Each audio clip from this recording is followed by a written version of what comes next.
ഹരിനാരായണ ഗോവിന്ദ ജയനാരായണ ഗോവിന്ദ സായുജ്യപ്രദ ഗോവിന്ദ വായുപുരീശ്വര ഗോവിന്ദ ഗോവിന്ദ ഹരേ ഗോവിന്ദ ഗോവിന്ദ ഹരേ ഗോവിന്ദ. പിന്നെയും വിശേഷങ്ങളൊന്നുമില്ലാണ്ട് എല്ലാവരും അജ്ഞാതവാസം അങ്ങനെ നടത്തിക്കൊണ്ടിരിക്കുകയാണ്. ഭീമസേനന് വലിയ പേരായി. ജീമൂതനെ അടിച്ചു മലർത്തി എല്ലാവർക്കും വലിയ സന്തോഷമൊക്കെ ആയി. അങ്ങനെ കഴിഞ്ഞു കൂടുക. മഹാരാജാവിൻ്റെ ഭാര്യ രാജ്ഞി സുദേഷണ എന്നാണ് പേര്. അവരുടെ സഹോദരനായിട്ട് കീചകൻ എന്ന് പറഞ്ഞിട്ട് ഒരാളുണ്ടായിരുന്നു. അയാളാണ് വിരാട രാജാവിൻ്റെ സർവ്വസൈന്യാധിപൻ. വിരാട രാജ്യം തന്നെ ഒരു വിധത്തിൽ പറഞ്ഞാൽ ഭരിച്ചിരുന്നത് അയാൾ തന്നെയാണ്. അത്രയ്ക്ക് ശക്തിമാനാണ്. ഈ കീചകൻ്റെ വാക്കിന് അവിടെ അത്രയ്ക്ക് വലിയ വിലയായിരുന്നു. കീചകൻ മഹാറാണിയുടെ സഹോദരനായതുകൊണ്ട് ഇടയ്ക്കിടയ്ക്ക് അരമനയിലൊക്കെ കയറി ഇറങ്ങും. ഒരു ദിവസം അരമനയിൽ വെച്ച് പാഞ്ചാലിയെ കാണുകയുണ്ടായി. പാഞ്ചാലി അവിടെ മാലിനി എന്ന പേരിലാണ് അറിയപ്പെട്ടിരുന്നതേ. അപ്പോൾ ഈ മാലിനിയെ കണ്ടു. അവളുടെ സൗന്ദര്യത്തിൽ കീചകൻ ആകൃഷ്ടനായി. എങ്ങനെയെങ്കിലും അവളെ കീഴടക്കണം എന്ന് കീചകന് വിചാരം വന്നു. പല ശൃംഗാര ഭാഷയിലൊക്കെ സംസാരിക്കാൻ തുടങ്ങി. പക്ഷേ മാലിനി അതൊന്നും വകവച്ചില്ല. പിന്നെയും ഉപദ്രവം സഹിക്ക വയ്യാണ്ടായപ്പോൾ മാലിനി പറഞ്ഞു, എൻ്റെ ഭർത്താക്കന്മാരായിട്ട് 5 ഗന്ധർവന്മാരുണ്ട്. അവരിൽ നിന്ന് രക്ഷപ്പെടാൻ ബുദ്ധിമുട്ടാണ്. അവരുടെ കയ്യിലെങ്ങാനും കിട്ടിയാൽ മരണം വരെ സംഭവിക്കും. അതുകൊണ്ട് അങ്ങ് ഈ ഉദ്യമമൊക്കെ ഉപേക്ഷിച്ച് അവനുടെ കാര്യം നോക്കി പോകുമെന്ന് പറഞ്ഞു.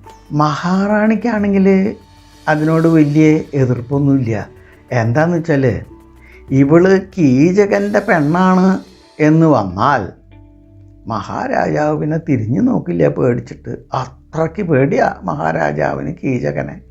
അതുകൊണ്ട് മഹാറാണി കീചകൻ്റെ ഈ ആവശ്യത്തിന് ഒരു മൗന സമ്മതം തന്നെയായിരുന്നു. അപ്പോൾ കീചകന് അവസാനം ബോധ്യമായി ഇവള് വശപ്പെടണ ലക്ഷണമില്ല. ഇനി എന്ത് ചെയ്യണം? എന്തായാലും ഞാൻ വിചാരിച്ച കാര്യം നടത്താണ്ടിരിക്കില്ല. ഇനിയിപ്പോൾ എന്താ ചെയ്യണ്ടേ എന്ന് ആലോചിച്ചു. കാമാവേശം അയാളുടെ കണ്ണുകളൊക്കെ അടഞ്ഞേക്കണു.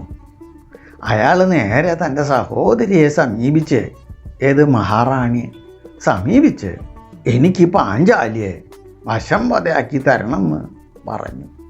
ഇടയ്ക്കിടയ്ക്ക് എന്നിട്ട് സഹോദരിയെ ഇത് ഓർമ്മിപ്പിക്കുകയും ചെയ്യും. അപ്പം സുദേഷണ പറഞ്ഞു, ഞാൻ ഒരു കാര്യം ചെയ്യാം. അടുത്ത വാവ് ദിവസം മദ്യം വാങ്ങിക്കാൻ ഞാൻ അവളെ നിൻ്റെ അരമനയിലേക്ക് അയക്കാം. അപ്പോൾ നീ വേണ്ടതുപോലെ കൈകാര്യം ചെയ്തോളോ എന്ന് പറഞ്ഞ് കീചകനെ പറഞ്ഞയച്ചു. അടുത്ത വാവ് ദിവസം പറഞ്ഞതുമാതിരി കീചകൻ്റെ അരമനയിൽ പോയി മദ്യം വാങ്ങിച്ചു കൊണ്ടുവരാൻ മാലിനിയോട് രാജ്ഞി പറഞ്ഞു. മാലിനി അതിന് ഇത്തിരി ബുദ്ധിമുട്ടൊക്കെ പറഞ്ഞു. പക്ഷേ യാതൊരു കാര്യം ഉണ്ടായില്ല. നിർബന്ധ ബുദ്ധിയോട് കൂടിയിട്ട് തന്നെയാണ് രാജ്ഞി പറയണത്, പോയി വാങ്ങിച്ചുകൊണ്ടിരുമോന്ന്. വേറെ വഴിയില്ല, പോവാണ്ട് പറ്റില്ല. അങ്ങനെ മാലിനി കീചകൻ്റെ അരമനയിൽ മദ്യം വാങ്ങിക്കാൻ ചെന്നു.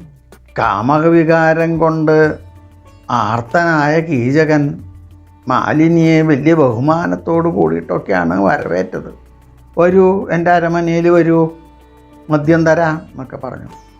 അപ്പോൾ അവൾ പറഞ്ഞു, ഇല്ല, ഞാൻ അകത്തേക്കൊന്നും കയറില്ല, ഇവിടെ നിന്നാൽ മതി. എനിക്ക് രാജ്ഞി പറഞ്ഞയച്ച മദ്യം തന്നാൽ ഞാൻ അങ്ങോട്ട് പൊക്കോളാം. അത് സാരില്ല, മദ്യം ഞാൻ വേറെ ആരുടെങ്കിലും കയ്യിൽ കൊടുത്തയക്കാം, നീ വാ, നമുക്ക് കുറച്ച് നേരം രമിക്കാം എന്നായി കീചകൻ. മാലിനി അതിനൊന്നും വഴിപ്പെടണില്ല എന്ന് കണ്ടപ്പോൾ കീചകൻ ക്രുദ്ധനായി. അവൻ അവളെ ചാടി പിടിക്കാൻ പോയി. മാലിനി ഒരൊറ്റ ഓട്ടം, പിന്നാലെ ഇവനും. സർവ്വസൈന്യാധിപൻ ഒരു പെണ്ണിൻ്റെ പിന്നാലെയാണ് ഓടണമെന്നുള്ള ബോധം പോലും ഈ കാമാവേശം കാരണം മറക്കുണ്ടായി ഈ കീചകൻ. മാലിനി നേരെ ഓടിച്ചെന്ന് കയറിയത് രാജ്യസഭയിലേക്കാണ്. അവിടെ എത്തിയപ്പോഴത്തേക്കും കീചകനും പിന്നാലെ എത്തി. അവിടെ എത്തി അവളുടെ മുടി ചുരുട്ടി പിടിച്ച് ചാവട്ട് മടിയുമൊക്കെ. വശപ്പെട്ടില്ലെങ്കിൽ നിന്നെ കൊന്നുകളയും എന്നുള്ള നിലയ്ക്കാണ്. ഇതെല്ലാം കണ്ട് മഹാരാജാവ് നോക്കിയിരിക്കുക. പേടിയാ, അത്രയ്ക്ക് പേടിയാ കീചകനെ. അതുകൊണ്ട് രാജാവ് മിണ്ടാണ്ടിരുന്നു. വലിയ നിലവിളിയും ബഹളമൊക്കെ ആയപ്പോൾ അരമനയിൽ ആളുകൾ ഓടിക്കൂടി. വല്ലവൻ തൻ്റെ ഗതമായിരുത്ത മന്തുമൊക്കെ ആയിട്ട് ആരാ നിലവിളിക്കണേന്ന് നോക്കാൻ പുറത്തേക്ക് ഇറങ്ങി വന്നു. വല്ലവനെയും കൂടിയും കണ്ടപ്പോൾ കീചകനൊരു സംശയം. ഇവൻ കുറച്ച് ദിവസം മുമ്പാണ് ജീമൂതനെ കൊന്നിരിക്കണത്. ഇനി അവനെങ്ങാനും കയറി കൈ വച്ചാൽ വലിയ പ്രശ്നമാവും. തൽക്കാലം ഇവളെ അങ്ങോട്ട് വിടുക. ഇനി ഒരു ദിവസം ഞാൻ ഇവളെ ശരിക്ക് പിടിച്ചോളാം എന്ന് മനസ്സിൽ കരുതി കീചകൻ അവളെ വിട്ട് തിരിച്ചു പോവുകയും ചെയ്തു. അവൾ നിലവിളിച്ചുകൊണ്ട് രാജ്ഞിയുടെ അടുത്തെത്തി. രാജ്ഞി പറഞ്ഞു, ഇപ്പം അതുകൊണ്ടെന്താ, നീ അയാൾക്ക് അങ്ങോട്ട് വഴിപ്പെടാൻ മതിയായിരുന്നില്ലേ, ഈ അടിയും പിടിയൊക്കെ ഉണ്ടാക്കണമെന്ന്. അപ്പം രാജ്ഞിയുടെ ഭാഗത്തുനിന്നും നമുക്ക് സഹായം ഉണ്ടാവില്ല എന്ന് മനസ്സിലായി. ഇനിയാണെങ്കിലോ 5 ഭർത്താക്കന്മാരിവിടെ ഉണ്ട്. വല്ല കാര്യം ഉണ്ടായ ഒരാൾ അനങ്ങിയോ നോക്കൂ. എന്തൊരു കഷ്ടം അത്. ഇതെൻ്റെ തലവിധിയാ.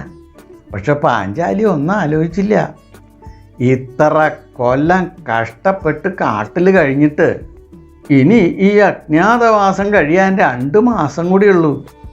ഈ സമയത്ത് ഇവരൊക്കെ ഇവരുടെ യഥാർത്ഥ രൂപം കാണിച്ചു കഴിഞ്ഞാൽ ഈ കഷ്ടപ്പെട്ടതിനൊന്നും വിലയില്ലാണ്ടാവില്ലേ എന്ന് പാഞ്ചാലി ചിന്തിച്ചേയില്ല. ഏതായാലും ദുഃഖാർത്ഥമായ മനസ്സോടു കൂടിയിട്ട് പാഞ്ചാലി അന്തപുരത്തിൽ താമസിച്ചു. എല്ലാവർക്കും ഭഗവാന്റെ അനുഗ്രഹാശിസുകൾ ഉണ്ടാവട്ടെ എന്ന് പ്രാർത്ഥിച്ചുകൊണ്ട് ലോക സമസ്ത സുഖിനോ ഭവന്തു.